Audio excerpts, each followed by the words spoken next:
Hi guys, today I'm going to run through a few simple tips and thoughts that can hopefully help you improve your iron play, get you hitting it closer to the flag and bringing your scores down.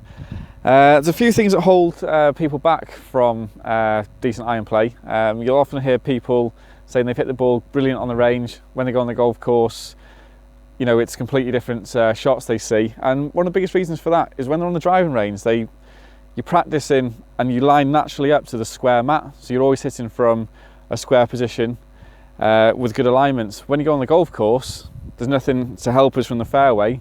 So our aiming is always, you know, we think we're aiming where we want to go, but we're not at all.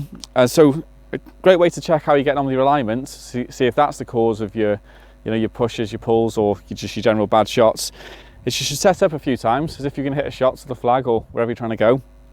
So set up, get ready, and before you hit, just stop, take the club out your hands, put it against your feet, step back, and that'll show you what your alignment's like. Just do that a few times around and you'll get an idea, you know, whether you've got a fault, whether you're aiming too far left or too far right.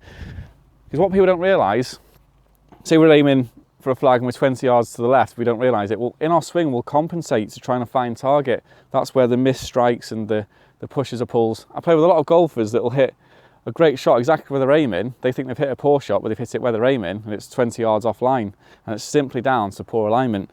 So every now and again, just quickly set up, stop, put your club down against your feet, step back and see how you've done.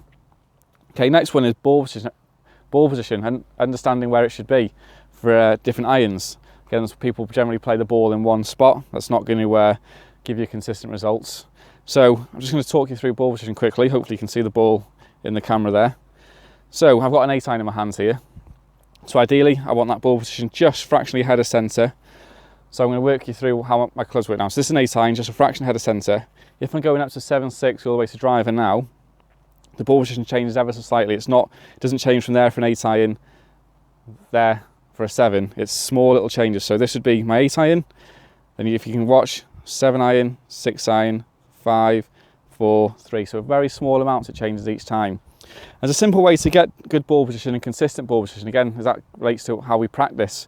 So when we're on the driving range, or any chance you get to practice, is practicing with clubs down.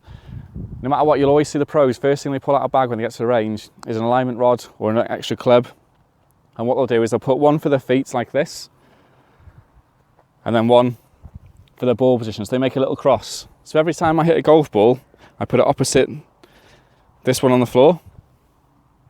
So when I set up, I can see quite simply looking down where that club is in relation to my feet. So if I wanted to hit a 9 iron, I know that needs to be in the middle of my stance. So I can quite simply see, there it is. So every shot, I'm getting used to that. So when it comes to playing my next game, I'll naturally, because this is what I've been practicing, set into that position. Again, that's what leads to consistency. It's consistent setup that leads to consistent results, and obviously a consistent swing. So it's just practicing the right way. Okay, so there's a few simple little tips there for your iron play.